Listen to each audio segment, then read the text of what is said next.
सोमनाथ सूर्यवंशी मामले पर supreme court से फैसला आने के बाद वंचित बहुजन आघाड़ी ने जितेंद्र आव्हाड को आखिर ऐसा क्यों कहा। जी हाँ दोस्तों, आपने बिल्कुल सही सुना।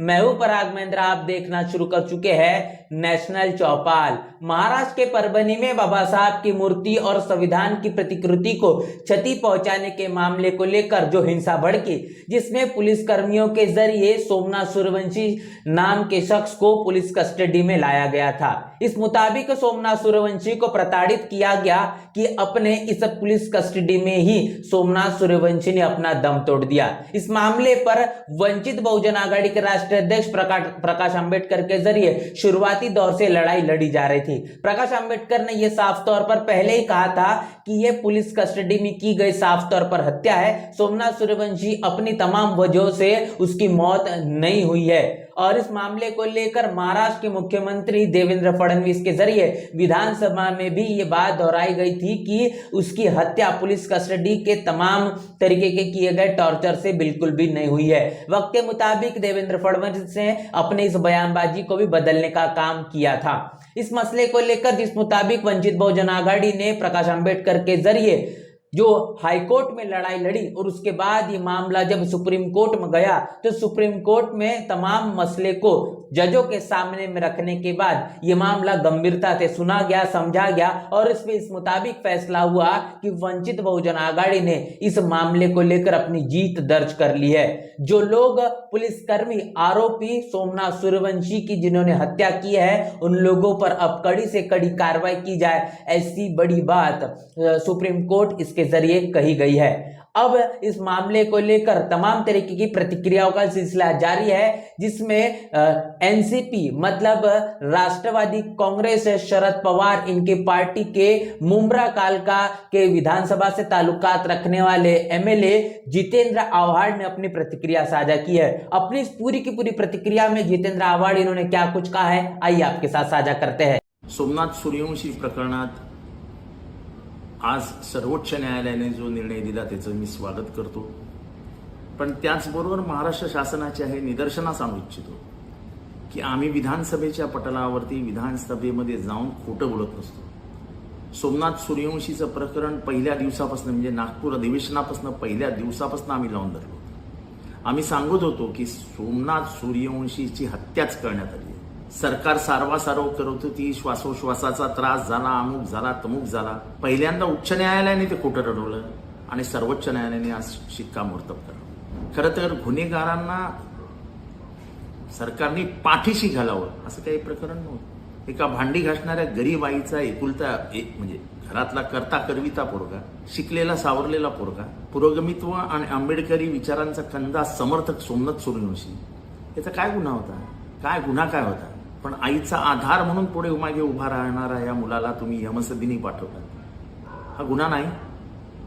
या गुन्ह्याची सजा व्हायला पाहिजे ना। जर असंच व्हायला लागलं तो पोलीस उद्या कोणालाही मारतील। ही राज्य व्यवस्था ही लोकशाही माध्यमातून संविधानाला मानून चालली पाहिजे। हे पोलिसी राज्य होता कामा नये आणि त्यामुळे आज आम्हाला मी याचं स्वागत करतो आणि त्याचबरोबर हेही सांगू इच्छितो की आम्ही विधानसभा सभेत जे बोलतो ते सत्यच बोलतो। म्हणून मैं शेवटी सांगेन, सत्य परेशान हो सकता है, पराजित नहीं। इस पूरे बयान में आपने देखा होगा कि जितेंद्र आव्हाड इन्होंने कहीं पर भी बाबा साहब अंबेडकर मतलब प्रकाश अंबेडकर इनका नाम नहीं लिया है, जबकि शुरुआती दौर से यह देखा जा रहा था कि वंचित बहुजन आघाड़ी ने ही सोमनाथ सूर्यवंशी की इस न्यायिक लड़ाई लड़ने का काम किया है। वंचित बहुजन आघाड़ी के पहले अगर बात करेंगे तो कांग्रेस के राहुल गांधी के जरिए भी सोमनाथ सूर्यवंशी के परिवार से मुलाकात की गई, लेकिन न्यायिक तौर पर जो बात होनी चाहिए थी वो बिल्कुल भी नहीं हुई। फोटोबाजी खानापूर्ति भरपूर हुई, लेकिन न्याय सोमनाथ सूर्यवंशी के परिवार को नहीं मिला। लेकिन वंचित बहुजन आघाड़ी के जरिए प्रकाश अंबेडकर ने यह दावा किया था कि जब तक सोमनाथ सूर्यवंशी से न्याय नहीं मिल जाता तब तक वो दम नहीं लेंगे। इस मसले को अंतिम लड़ाई तक, अंतिम विजय तक वो बिल्कुल लड़ते ही रहेंगे। और वही देखने को मिला कि सुप्रीम कोर्ट से ये जीत अब मिल चुकी है इस मसले पर, जिस मुताबिक राष्ट्रवादी कांग्रेस के जो नेता विधायक जितेंद्र आव्हाड इन्होंने जो प्रतिक्रिया दी है, जिसमें बाला साहब अम्बेडकर, प्रकाश अम्बेडकर का इन्होंने नाम नहीं लिया है, इस पर वंचित बहुजन आघाड़ी ने अपनी प्रतिक्रिया साझा की है, जिन्होंने कहा है कि जितेंद्र आव्हाड अपने मुंह से बाला साहब अम्बेडकर मतलब कि प्रकाश अम्बेडकर नाम क्यों नहीं निकलता? क्या आपको अम्बेडकर नाम से एलर्जी है?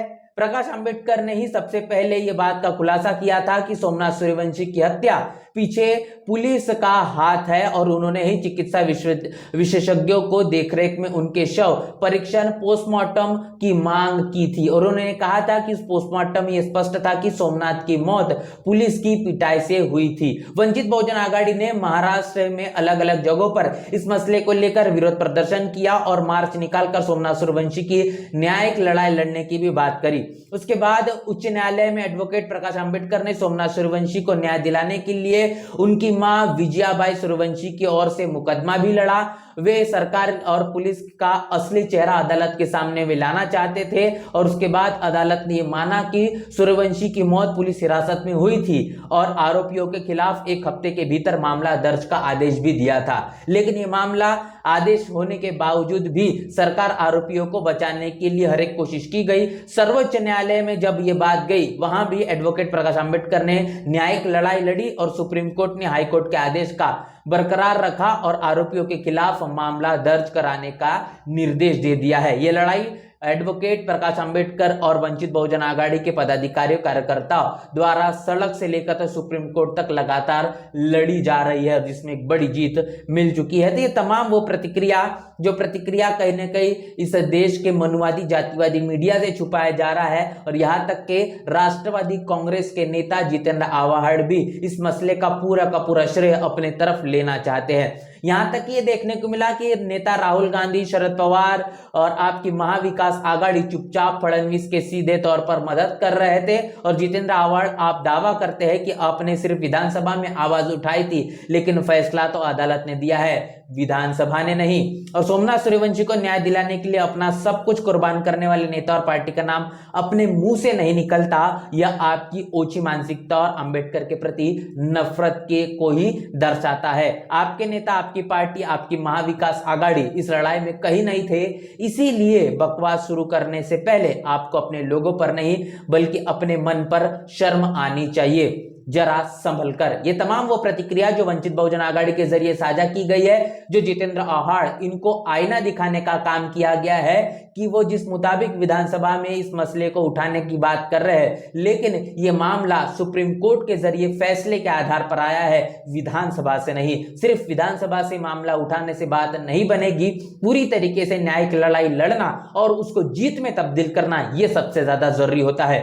और वही वंचित बहुजन आघाड़ी और प्रकाश अम्बेडकर इनके जरिए किया गया है। उसके बाद एक ऐसी भी प्रतिक्रिया देखने को मिली जिस प्रतिक्रिया को लेकर वंचित बहुजन आघाड़ी को इस पर लगातार ट्रोल किया जा रहा है और तमाम तरीके की बातें वंचित बहुजन आघाड़ी को लेकर भी लिखी जा रही है। जितेंद्र आव्हाड ने जिस मुताबिक प्रकाश अम्बेडकर इनका नाम नहीं लिया, लेकिन उसके बाद वंचित बहुजन आघाड़ी के जरिए जो प्रतिक्रिया आई, वो प्रतिक्रिया काफी ज्यादा संकोच करने वाली है। जो शब्दों का इस्तेमाल किया गया है, उन शब्दों का हम कतई समर्थन नहीं करते, उन शब्दों को मैं आपके बीच दोहरा नहीं पाऊंगा, लेकिन उस पूरे के पूरे ट्वीट का जो सारांश है वो आपको आसानी से मैं बताने की कोशिश करूंगा, जहां पर ये कहा गया है कि ये बात बिल्कुल भी काबिलियत आप रखते नहीं। जो जितेंद्र आव्हाड को लेकर कहा गया है कि तमाम तरीके की समस्याओं, उन समस्याओं का निवारण करने के लिए प्रकाश अम्बेडकर ने अपनी आवाज बुलंद की है। आप जिस मुताबिक 50 बार आपको फोन जाता है, तब आप जब तकलीफ में होते तब आपको प्रकाश अम्बेडकर की याद आती है,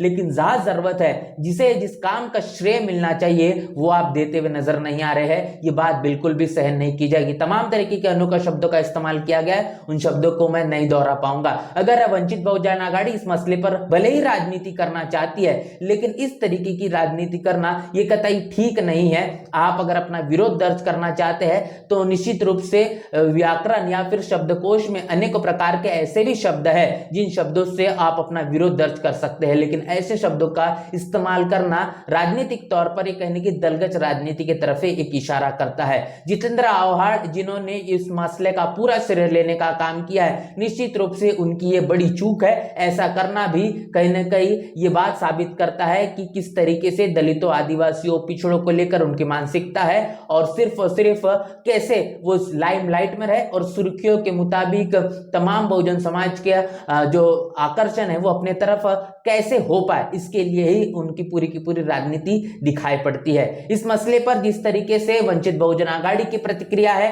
और खासतौर पर जितेंद्र आव्हाड को जो सवालों के कटघरे में खड़ा किया गया है और खासतौर पर तमाम और भी राजनीतिक पार्टियों के जो नेता है, इन्होंने देवेंद्र फडणवीस महाराष्ट्र के मुख्यमंत्री का जो अंदरूनी तौर पर समर्थन किया है, उसका जो खुलासा किया गया, इसको लेकर आपकी क्या राय है, आपकी क्या प्रतिक्रिया है? प्रतिक्रिया लिखकर कमेंट बॉक्स में जरूर बताएं। बने रहे नेशनल चौपाल के साथ, मिलते रहे वीडियो में, तब तक के लिए जय भीम, जय भारत।